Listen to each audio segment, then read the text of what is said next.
Yesus, saat ini kami sudah berkumpul di tempat ini ya Tuhan. Kami hendak mendengarkan apa yang menjadi pesan-Mu bagi kehidupan kami. Siapkanlah kami masing-masing ya Tuhan. Ajari kami untuk kami mau mendengar dengan baik setiap firman yang akan Recording in progress. dalam nama Tuhan kami Yesus Kristus. Kami telah berdoa dan menaikkan syukur. Amin. Silakan duduk. Silakan duduk. Shalom saudara.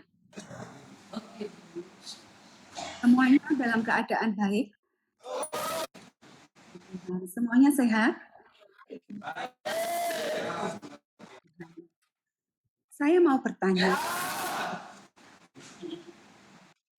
bertanya, apakah saudara pernah mengalami yang namanya mati lampu di tengah malam? Nah, kalau ada yang belum pernah, puji Tuhan. Tapi kita akan bisa membayangkan ketika mati lampu dalam keadaan tengah malam, pasti suasananya sangat gelap. Dan ketika kegelapan itu ada, tentunya kita tidak bisa untuk melihat sesuatu di sekeliling kita, dan atau ketika kita ingin mencari jalan supaya ruangan itu menjadi terang lagi, pasti arah kita akan terganggu. Meskipun mungkin itu ada di dalam rumah kita sendiri. Ya, ketika kegelapan itu datang, melanda, kita tidak akan bisa melihat arah lagi. Oke, ini adalah sebagai pembuka dari tema yang hendak saya sampaikan kepada jemaat Tuhan yang ada di Gereja Immanuel. Saudara, ada satu tema yang akan kita gumuli bersama, yaitu jangan memadamkan Roh Kudus. Nah, tadi kalau di depan itu contoh dalam kehidupan sehari-hari gitu ya. Yang padam itu lampunya, yang padam itu listriknya. Tapi bagian ini kita akan belajar bagaimana sih supaya Roh Kudus itu tidak padam. Maka dari itu, ada satu ayat yang tertulis di dalam Alkitab kita. Yuk dibuka 1 Tesalonika 5 ayat 19. 1 Tesalonika 5 ayat 19. Saya akan membaca. Saudara mengikuti ya. Kita akan baca sama-sama dengan 1 Tesalonika 5 ayat 19. Demikian firman Tuhan. Janganlah padamkan apa? Ini suatu himbauan atau perintah? Perintah. Kata-kata jangan itu artinya adalah sebuah perintah. Ya. Perintah yang penting. Dan perintah ini disampaikan untuk orang-orang yang percaya. Sudah jelas dikatakan bahwa janganlah padamkan roh. Tapi dalam dunia kita sehari-hari, ya, kehidupan kita sehari-hari, kadang-kadang kita sendiri yang sudah memadamkan Roh Kudus itu di dalam kehidupan kita. Coba kita satu-satu masing-masing cek and recheck di dalam kehidupan kita. Apakah Roh Kudus itu yang ada di dalam diri kita, yang sudah Tuhan anugerahkan kepada kita itu sudah dipadamkan? Kita akan mengecek bagaimana caranya Roh Kudus itu sudah padam ya di dalam kehidupanmu, di dalam kehidupan kita apabila ada apa? Dosa. Dan manusia itu berdosa. Tidak ada pun manusia yang tidak berdosa selain Yesus yang waktu itu turun ke bumi menjadi sama dengan kita, yaitu manusia. Hanya Yesus yang tidak berdosa. Tapi semua manusia awalnya dari mana? Dosa manusia awalnya dari mana? Bisa mendengar saya? Dosa manusia tuh awalnya dari mana? Awal kejatuhan itu di mana?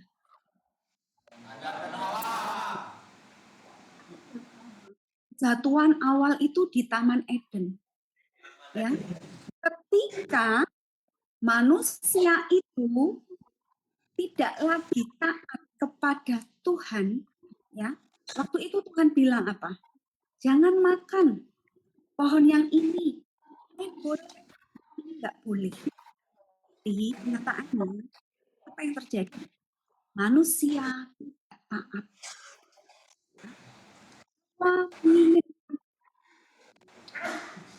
Dan Adam pun mau untuk makan. Ketidaktaatan kita kepada apa yang Tuhan mau, itulah yang membuat kita jatuh di dalam dosa. Karena seringkali ya, ya, kita sudah sampai pada titik begini. Aduh, aku tuh tahu lagi mau ngomong apa. Yang kedua, sesuatu. Aduh, aku tuh sudah nggak tahu lagi, sudah nggak punya kekuatan lagi. Otakku tuh udah bisa mikir lagi. Ya. Kadang-kadang kita tuh udah sampai pada posisi kita itu sudah tersudut gitu ya. Kita tuh sudah tidak tahu lagi Tuhan. Aku nggak tahu lagi Tuhan. Aku tuh mau apa lagi. Saudara, ketika kita sampai pada titik ini, sebenarnya ini adalah alarm untuk kita itu kembali lagi kepada sumber terang. Yaitu siapa? Yesus. Tapi Yesus yang sudah menganugerahkan Roh Kudus, ya. Ketika Yesus itu pulang ke surga, ke rumah Bapa, Yesus menganugerahkan Roh Kudusnya itu masing-masing kepada siapa? Semua. Roh Kudus itu yang akan menerangi hidup kita, yang akan menerangi jalan kita, sehingga ketika kita ketimpa masalah atau apapun itu namanya yang udah mentok banget dalam hidup kita tuh nggak kehilangan. Pada kenyataannya, Roh Kudus yang harus menerangi hidup kita itu tidak lagi aktif. Sebabnya adalah karena tadi ada dosa yang belum kita beresi di dalam kehidupan kita. Saudara, saya menggambarkan bahwa kita itu seperti wadah gitu ya. Kita tuh seperti tempat atau bejana. Ya. Sebuah wadah yang kosong. Ya. Dan Tuhan itu mengizinkan kita itu untuk mengubah wadah itu. Seharusnya yang ada di dalam wadah itu adalah apa? Roh Kudus. Pada kenyataan yang di wadah, ya, gambarkan aja. Tempat itu seperti toples yang kosong gitu ya. Kita itu naruhnya bukan Roh Kudus, tapi apa? Kepahitan. Tidak mau mengampuni, masih suka marah, suka emosi, masih sombong, nggak mau mendengar ketika firman disampaikan. Iri hati, mengadu domba, itu ada semua hal-hal yang sifatnya kedagingan yang justru kita masukkan ke dalam wadah tadi. Kalau wadah itu kemudian penuh, ya, Roh Kudus itu nggak punya tempat lagi. untuk berada di wadah itu. Dan wadah itu adalah hati kita. Saudara, ketika Roh Kudus itu sepertinya sudah padam sebenarnya. Masih karena peran kita akibat dosa itu, sehingga Roh Kudus itu tidak aktif dalam kehidupan kita, maka dari itu jangan harap. Ketika kita itu jalannya tersesat, ketika kita itu jalannya sudah tanpa arah, ketika kita sudah tidak mendapatkan solusi atas permasalahan kita, kita benar-benar tidak mendapat. Karena apa? Karena Roh Kudus itu sudah dipadamkan oleh kita sendiri. Kudus tidak akan pernah undur dari kehidupan kita. Karena apa? Firman Tuhan mengatakan, roh itu apa? Penurut. Tapi apa? Daging kita itu yang lemah. Kita masih suka untuk dipropaganda iblis. Ya.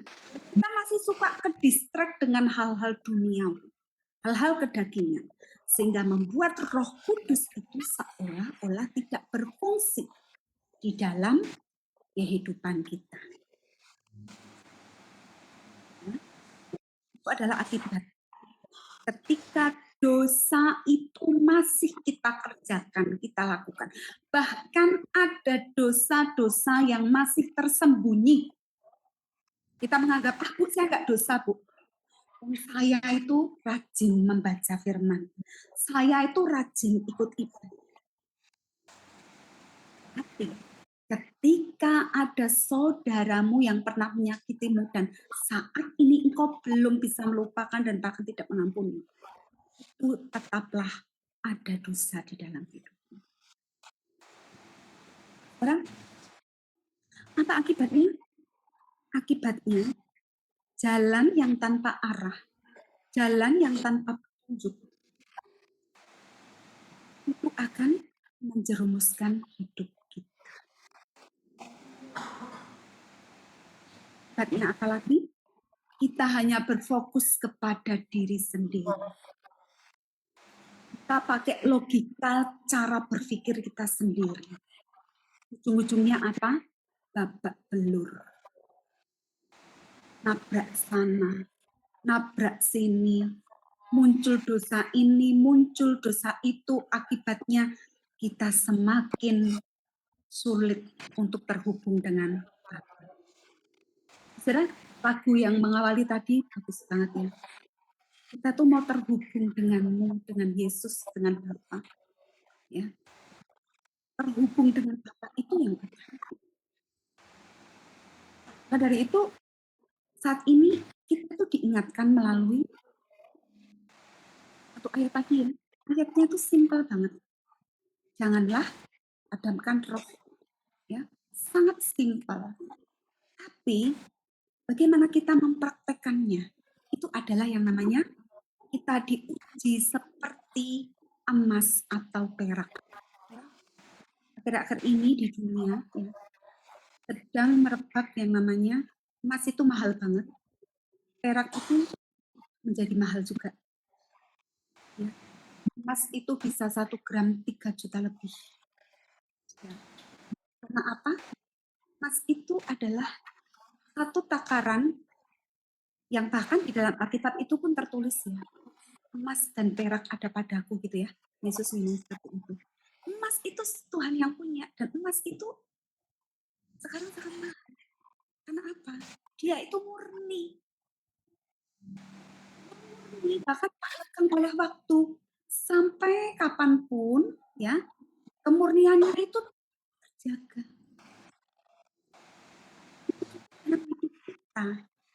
Kita itu mau nggak diibaratkan dengan emas yang harus diasah terus. Untuk apa? Kita itu murni. Murni itu apa artinya? Apa yang ada di dalam kita itu sama yang keluar, yang lain. Jadi, tidak ada yang munafik gitu ya. Ngomongnya baik, Tapi sebenarnya hati kita tuh nggak begitu gitu loh. Kira-kira mudahnya seperti itu. Kita tuh harus mau untuk dimurnikan. Ada sebuah contoh yang bagus ya. Saya tuh sering mendengarkan khotbah-khotbah gitu ya. Contohnya itu ada seorang yang sedang mengunjungi temannya yang punya usaha untuk apa namanya membuat perak dengan perak. Terus dia melihat temannya itu sedang membakar perak itu. Kemudian dia bertanya begini, kamu tahu kalau peraknya itu sudah muncul, gitu ya, dari logam yang dibakar itu. Kemudian si teman ini penasaran gitu, karena menurut dia yang dibakar itu kok sama terus, mana sih peraknya gitu ya. Terus teman pengrajinnya ini berkata, kalau aku tuh sudah melihat wajahku itu terlihat dari yang aku bakar itu artinya peraknya sudah muncul. Terus ini bisa kita ubah. Kan kita itu sudah bisa memurnikan, yaitu ketika wajah Tuhan itu kita itu sudah serupa dan segambar dengan Allah. Itu disebut kita itu yang tadinya dibakar itu sudah murni. Kalau wajahnya Yesus itu sudah ada di dalam perak itu yang sedang dimurnikan, itu artinya kita sudah menjadi segambar dan serupa. Nah, saudara-saudara, yuk kita belajar gimana caranya supaya Roh Kudus yang ada di dalam hidup kita ini, hati kita ini tetap aktif,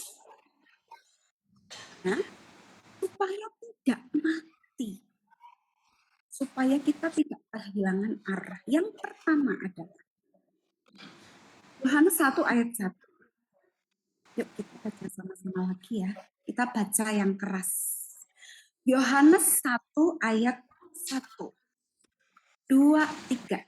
Pada mulanya adalah firman. Sama-sama dengan Allah, dan firman itu adalah Allah. Ayat ini jangan bosan-bosan untuk kita deklarkan di dalam hidup kita. Karena apa? Mulanya adalah firman. Tahu ya maksudnya? Ketika Allah waktu itu bicara, jadilah terang. Maka terang itu jadi. Jadilah cakrawala untuk memisahkan antara langit dan bumi gitu. Semuanya jadi. Jadilah burung-burung di udara. Jadilah binatang-binatang yang ada di lautan, di daratan gitu ya. Itu Tuhan itu cuma pakai ngomong, pakai firman. Karena apa? Karena Allah adalah firman itu. Nah, kalau kita itu tidak pernah membuka firman, bahkan membaca, lalu kita tuh mengamat-amati, merenung-renungkannya, bahkan mau melakukannya, itu sama artinya kita belum kenal dengan Allah. Kita harus paham apa dahsyatnya perkataan atau firman. Seperti di Kejadian di Yohanes 1 ayat 1, di Kejadian juga ya, di dalam kitab Kejadian. Apa sih dahsyatnya? Kalau kita itu sudah menjadi satu dengan firman, artinya kita sudah terhubung dengan Bapa. Kita tuh sudah menjadi satu dengan Allah yang menciptakan kita. Maka apapun yang kita katakan melalui mulut kita akan punya kuasa yang sama seperti yang Tuhan lakukan. Ada amin? Apakah mulutmu itu sudah mengatakan hal-hal yang baik seperti di dalam firman Tuhan?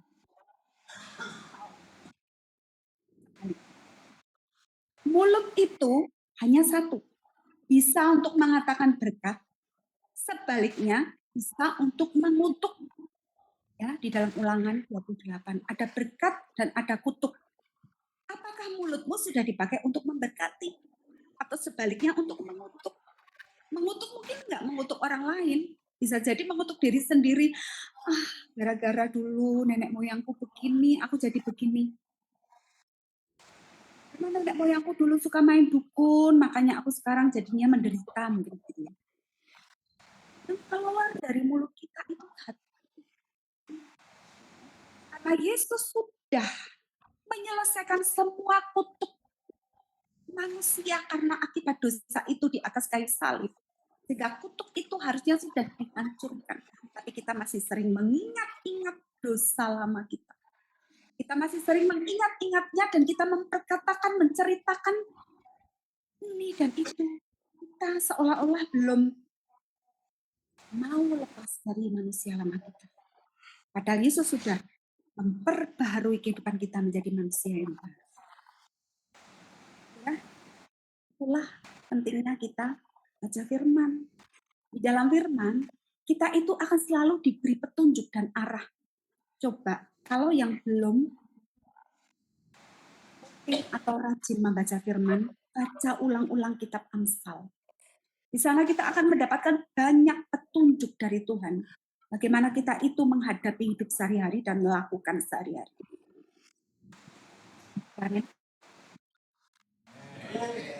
Siapa yang siap untuk membaca firman dengan rajin?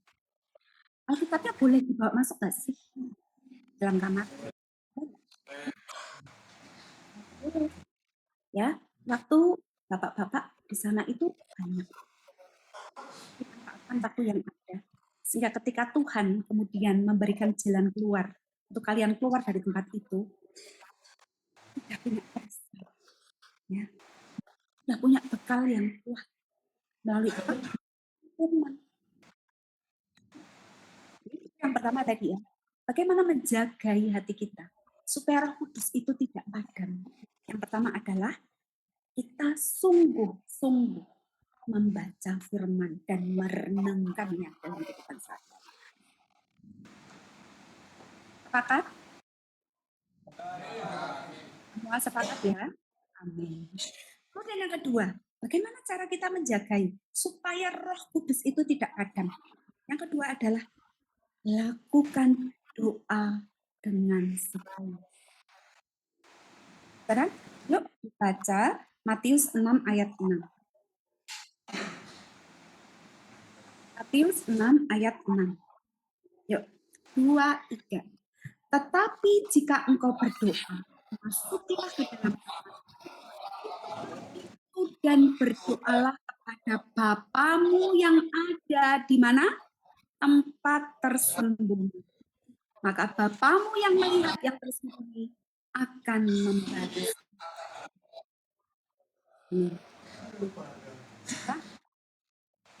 Yesus ya, yang ngajari. Tuhan Yesus tuh ngajari, kalau kita berdoa, itu harus masuk ke dalam kamar ini, tutup pintunya, dan kita berdoa kepada Bapa di tempat yang tersembunyi. Bu, saya itu satu kamar nggak sendirian, Bu. Ada temanku yang kadang-kadang lagi berisik. Saya tuh berdoa harus di dalam ruangan gitu ya Bu. Karena kadang-kadang saya itu lagi di kerumunan, terus saya tuh lagi butuh pertolongan Tuhan. Saya bisa nggak? Ya, ada pertanyaan-pertanyaan itu di dalam pikiran kita. Terus sekarang maksud dari bagian ini adalah begini. Masuklah ke dalam kamarmu, tutup pintunya. Ya. Kamar itu identik dengan tempat yang nyaman. Ya. Kamar kita, ya kita bayangkan kamar kita, tempatnya nyaman, tempatnya sunyi, jauh yang namanya hiruk pikuk. Nah, kalau kita berdoa, walaupun ya suasananya itu mungkin lagi hiruk pikuk di luar sana, gitu ya. Tapi mari kita berdoa itu dengan hati yang tertuju kepada Tuhan.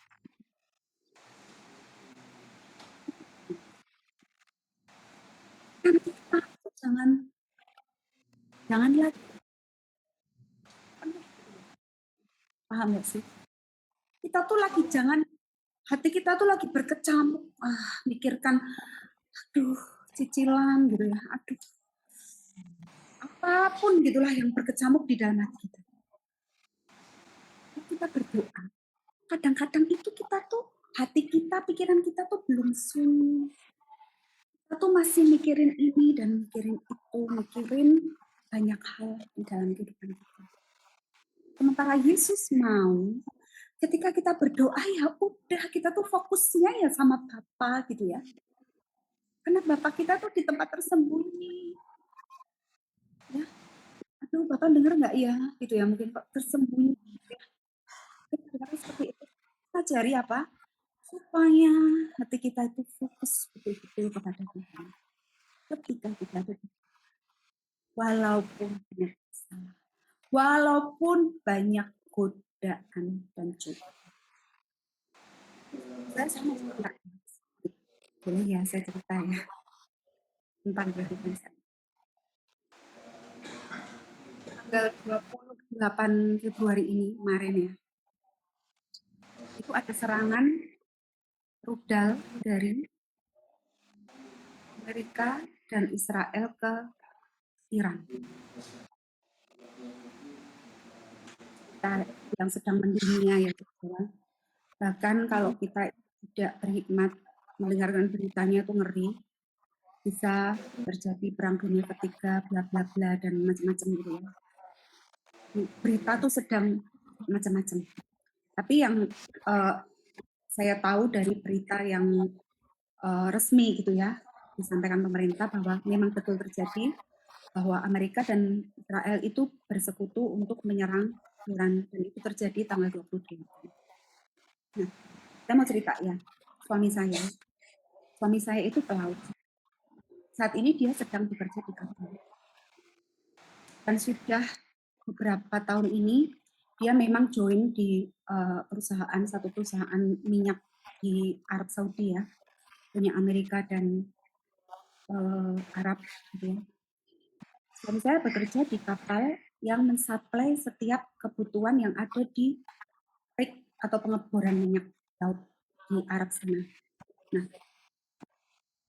kebetulan kontrak yang ini, jadi sudah 2 minggu ya suami saya di sana. Kontrak yang ini suami saya itu layani pengeboran minyak yang ada di lautan antara Arab dan Iran. Bayangkan saya membaca berita itu dan suami saya posisi di sana. Dan dia juga cerita bahwa gelombang lautan sedang tidak baik-baik saja. Ini sangat sangat berat katanya. Nah, ini firman ini saat ini kita tuh diajar Yesus untuk berdoa gitu ya. Saya waktu kejadian itu saya mencoba untuk konsen berdoa, fokus pada Tuhan gitu ya. Tapi saudara, rasa khawatir itu ini sangat berat buat saya ya. Maksudnya apalagi kalau saya sering menyampaikan firman gitu ya. Saya harus bisa untuk membuat firman itu menjadi daging dalam kehidupan saya sehari-hari gitu ya. Saya nggak boleh khawatir. Yesus berkata, jangan kamu khawatir akan hidupmu gitu ya. Karena apa? Kalau khawatir kan dosa. Kalau dosa, Roh Kudusnya itu kan tadi jadinya padam. Betul ya? Tapi saya sebagai istri gitu ya, saya membayangkan anak-anak kami masih kecil. Berkecamuk gitu loh, karena melihat serangan-serangan itu sangat mengerikan. Bahkan perusahaan di tempat suami kerja itu sudah diserang dengan rudal. Saya sebagai manusia, saya akhirnya semalaman saya berlutut. Dan tiba-tiba Roh Kudus itu mengingatkan kepada saya. Ada salah satu anggota KKS ya, yang Tuhan beri kelebihan untuk kadang memberikan apa yang Tuhan sudah sampaikan kepada dia, lalu disampaikan kepada kami. Salah satu saudara kami itu begini, kami lagi makan bareng ya, makan bareng di warung, terus dia bilang gini, Mas Yo, suami saya namanya Yohanes, Mas Yo, Tuhan tuh ngomong sama aku, kamu tuh akan jadi berkat loh untuk satu bangsa. Terus suami saya bilang gini, oh ya toh Bu, iya. Bangsa apa Bu? Bangsa Arab gitu kan. Terus saya waktu itu nyeletuk bilang gini, iya Bu, suami saya kan selama ini kerja dalam 1 tahun itu bisa 2 kali pergi ke Arab untuk kerja di sana.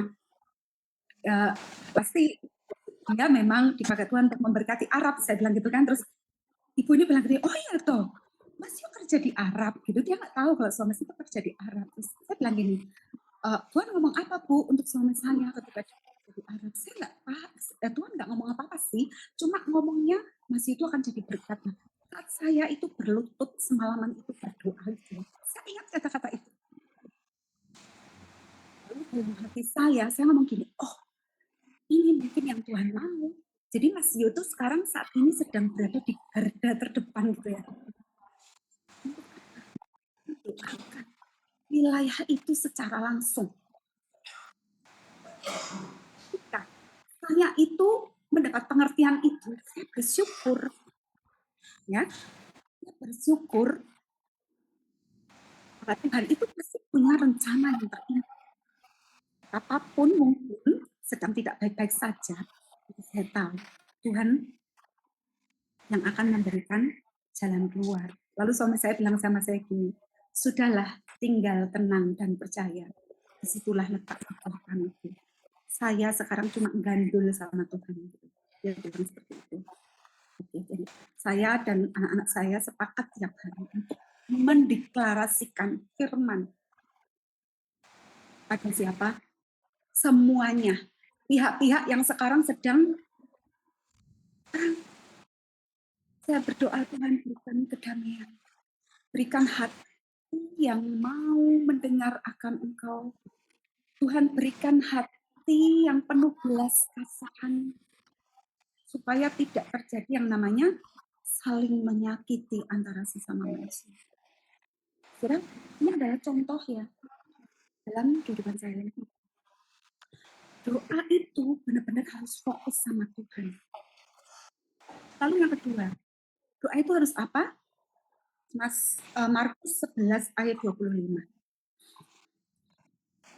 Markus 11 ayat 25.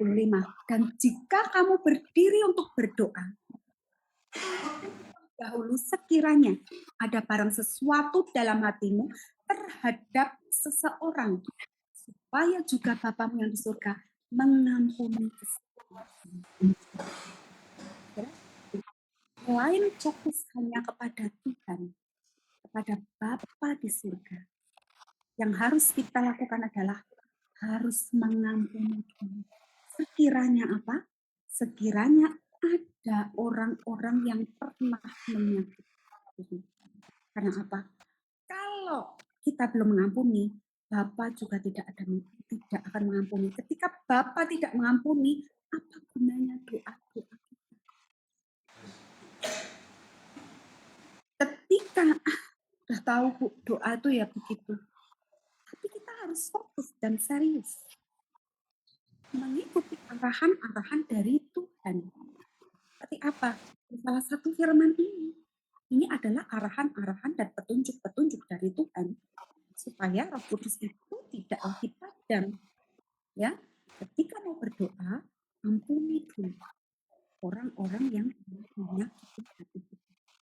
Mungkin kita tidak bisa mau ngomong langsung sama orang itu, tapi deklarasikan melalui mulut kita. Tuhan, aku sudah mengampuni si A atau si B, sebut namanya. Kalau tahu nama lengkapnya, sebut namanya yang lengkap gitu ya. Tuhan Yesus pasti tersenyum. Mendengarkan setiap seruan dan doa-doa kita. Nah, saudara, apa yang ketiga yang harus kita jaga adalah kita harus terus menyembah Tuhan satunya. Yuk, Mazmur 95 ayat 6. Ada banyak ayat yang saya bacakan, tapi ini pentingnya. Mazmur 95 ayat 6. Masuklah, marilah kita sujud menyembah, berlutut di hadapan Tuhan yang apa?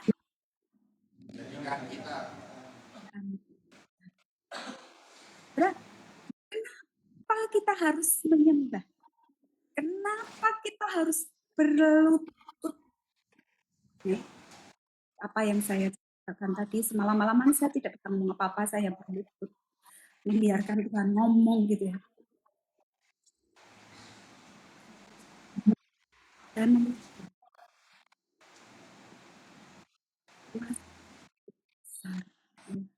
saya memuji lagu itu. Menyembah. Alasannya apa? Karena Tuhan itu yang sudah menjadikan kita. Kita itu buatan Tuhan. Dari perkataannya, jadilah manusia. Ya. Dan satu-satunya makhluk yang dijadikan Tuhan dengan tangan Tuhan.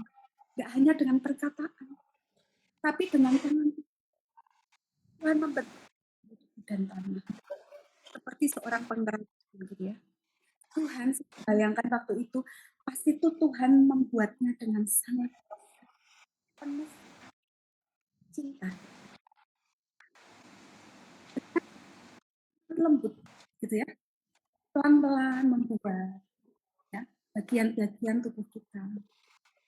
Karena Tuhan mengatakan bahwa ini adalah ciptaan yang teristimewa. Maka Tuhan membuat itu dengan sepenuh hati dan segenap hati. Dia yang sudah menjadikan kita.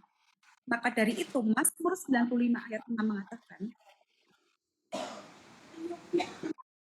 menyembah dan kepadanya oleh sebab dia sudah menjadikan kita.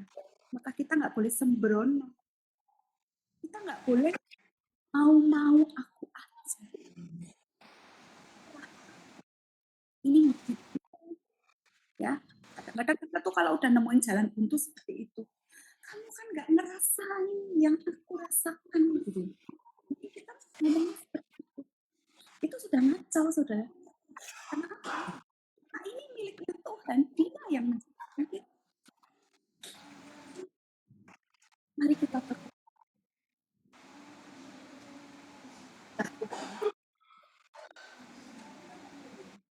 Yohanes 4 ayat 24. Yohanes 4 ayat 24. Allah itu roh. Dan barang siapa menyembah Dia, harus menyembahnya dalam roh dan manusia itu terdiri dari 3 alat. Satu apa? Tubuh, jiwa, dan roh. Kalau kita mati, ya, tubuh kita akan kembali kepada menjadi tanah. Ya, kita akan dikubur. Jiwa, ya, kalau kita mati, nah jiwa ini yang harus diurusi waktu kita tuh belum mati. Kita masih ada, kita masih hidup. Karena apa? Supaya jiwa ini tidak bingung nanti mau kemana setelah mati gitu ya. Tidak kesasar, tidak nyasar gitu loh. Tidak tersesat jalannya. Dia akan kembali kepada apa? Bukan kepada iblis. Nah, roh itu punya Allah. Kalau kita nanti mati, ya roh itu diambil lagi sama Allah, karena itu punyanya Allah. Nah, bagaimana kita menyembah? Kita menyembah itu harus dalam roh dan kebenaran. Roh itu apa? Hiduplah di dalam roh. Tidak perlu saya baca ya, Galatia 5. Nanti dibuka sendiri, baca firmannya. Hiduplah oleh roh. Hiduplah itu apa? Kasih, sukacita, damai sejahtera, kelemah lembutan, penguasaan diri. Itu yang disebut dengan menyembah dalam roh. Artinya apa? Kita itu harus kita persembahkan dalam penyembahan kita dengan apa? Kasih. Kita harus punya kasih kepada siapapun. Walaupun dia udah menyakitiku. harus terus sukacita. Walaupun hidupku lagi nggak baik-baik saja, harus ada damai sejahtera, nggak suka bertengkar. Ya, banyak sekali firman yang sudah mengajari kita bagaimana kita itu hidup di dalam roh. Karena itu bagaimana kita menyembah, sembahlah Tuhan dalam hidup kita melalui roh. Hiduplah oleh roh. Bukan kebalikannya, daging. Yang kita tonjolkan itu daging terus. Ya, mabuk-mabukan, pesta pora. Ya, apalagi banyak banget iri hati, kedengkian. Ya, makan teman ya, sesama teman saling memakan gitu ya. Kejahatan kedagingan kita, duniawi kita itu yang seringkali itu lebih menonjol di dalam. Mari kita lakukan untuk menjaga kehidupan penyembahan kita. Menyembahnya dalam roh dan kebenaran. Apa itu kebenaran? Apa itu kebenaran, saudara?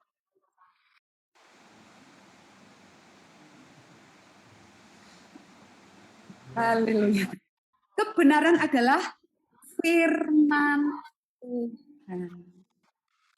Tuhan Yesus, itulah jalan hidup dan kebenaran.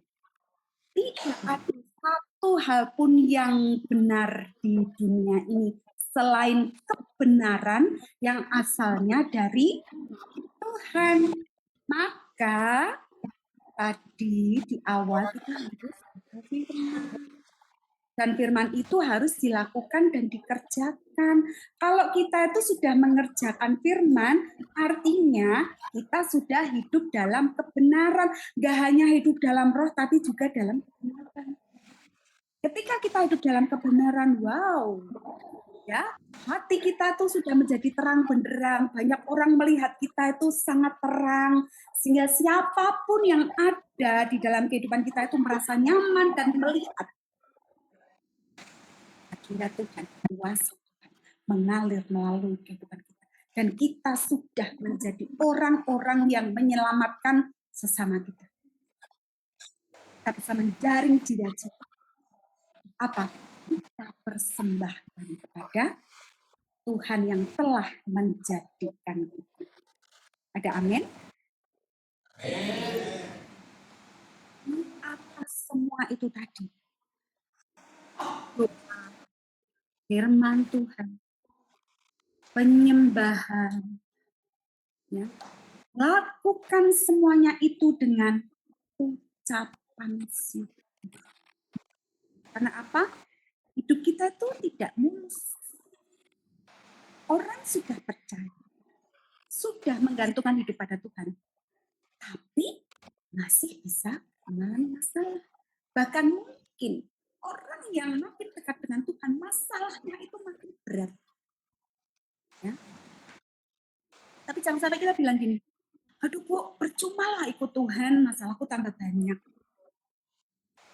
Tapi pikirkan gini, katakan gini, oh aku masalahnya tambah berat, karena Tuhan ingin melihat seberapa kuat aku menghadapi masalah ini, dan seberapa besarnya apakah aku masih tetap fokus kepada Tuhan, karena Tuhan ingin menaikkan level iman. Karena Tuhan itu tidak pernah mencobai kita melebihi kekuatan kita. Kalau saat itu masalahnya masih ada, Tuhan tahu kamu masih kuat. Dan Tuhan ingin melihat kamu mengandalkan kekuatanmu atau kekuatan Tuhan untuk menyelesaikan setiap masalahmu. Bu, saya itu pokoknya selamat. Bagi Tuhan tidak ada mustahil, saudara. Asal hidupmu itu tetap berpegang dan terhubung kepada Bapa.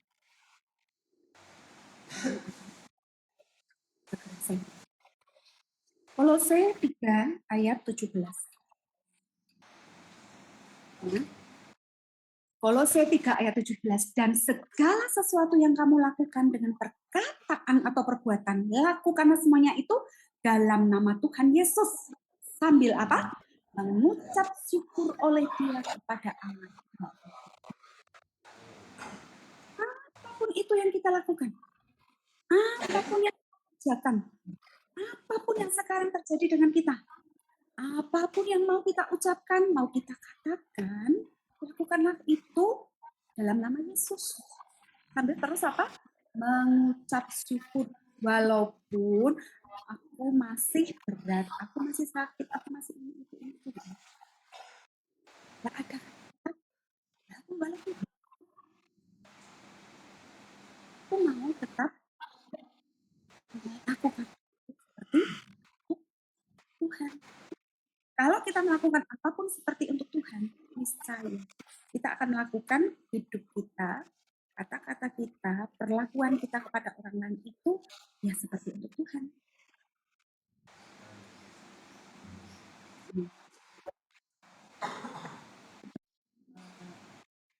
Tuhan izinkan untuk menggumuli beberapa bagian dari firman. Kenapa sih Kudus itu harus bersinar? Nggak boleh padam. Izinnya cuma satu ayat menjadi penutup ya. Efesus 1 ayat 14. Efesus 1 ayat 14. Dan Roh Kudus itu adalah jaminan bagian kita sampai kita memperoleh seluruhnya, semuanya, ya, yaitu perubusan yang menjadikan kita milik Allah untuk memuji kemuliaan. Ya, kita, kalau kita itu miliknya Tuhan, kita pasti akan memiliki segala apapun yang Tuhan punya. Amin. Kita miliknya Tuhan. Kita anaknya. Kita akan terima warisan terbaik dari Bapa kita. Makanya nggak perlu khawatir, nggak perlu takut. Semuanya itu adalah milik kita. Karena kita miliknya Tuhan. Nah, Roh Kudus itu yang sudah Tuhan anugerahkan saat ini memimpin kita, menata kita, mengarahkan kita itu jangan dipadamkan, harus terus dinyalakan karena Roh Kudus itu adalah jaminan bagian kita sampai kita itu akhirnya memperoleh seluruhnya itu tadi. Ya. Saya menggambarkan gini, kalau orang pergi ke pegadaian gitu ya, ini saya nggak ngajari untuk ke pegadaian ya, tapi ini saya mengambil contoh yang mudah. Ke pegadaian, kalau kita tuh kita butuh uang gitu ya, pegadaian itu pasti akan minta sesuatu yang berharga. Salah satu contohnya sertifikat rumah gitu ya, misalnya. Nah, kenapa sertifikat rumah itu bisa dipakai untuk menjadi jaminan? Karena dia berharga. Enggak maksud saya. Roh Kudus itu jaminan.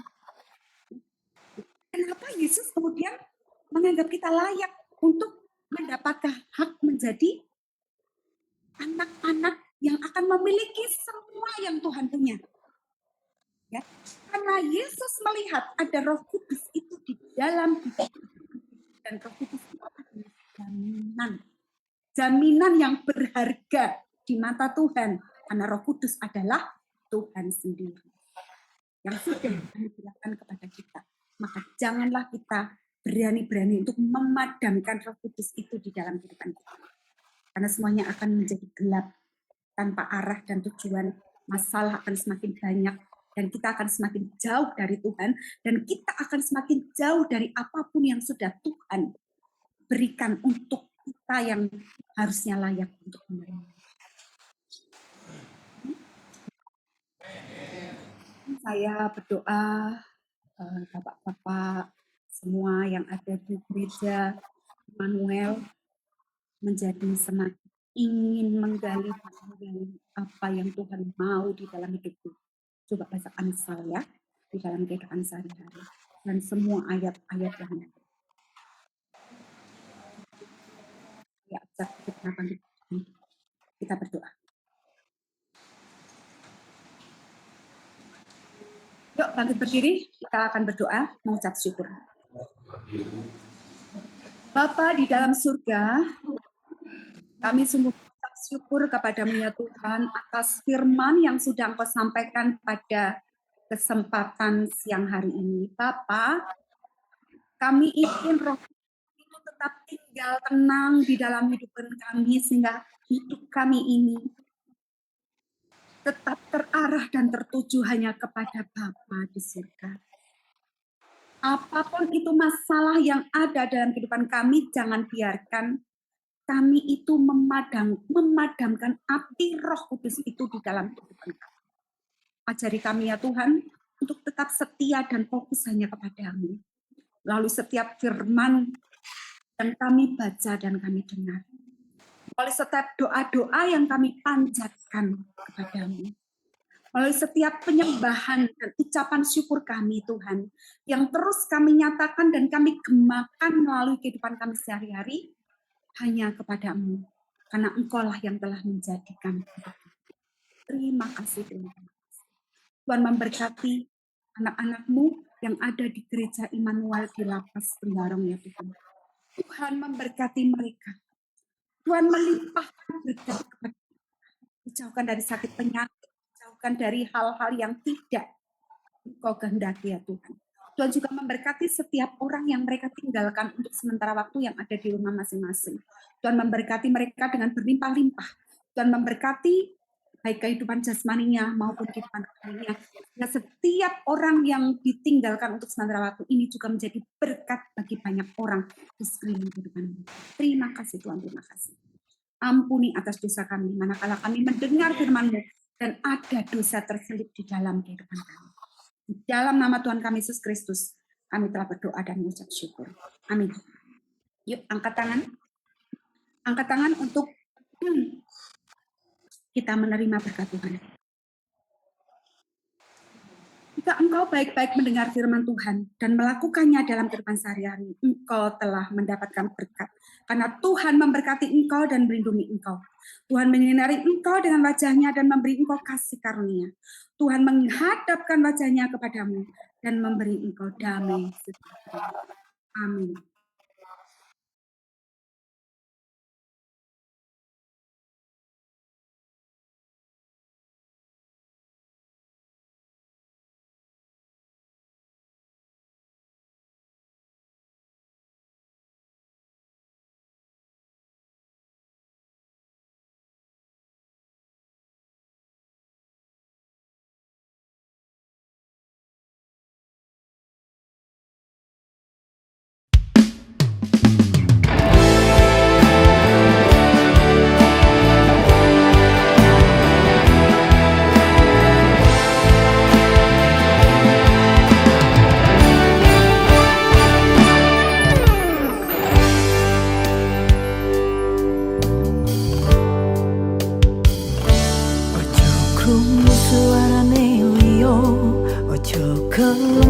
Puisi setan, dengarkan saja firman Tuhan.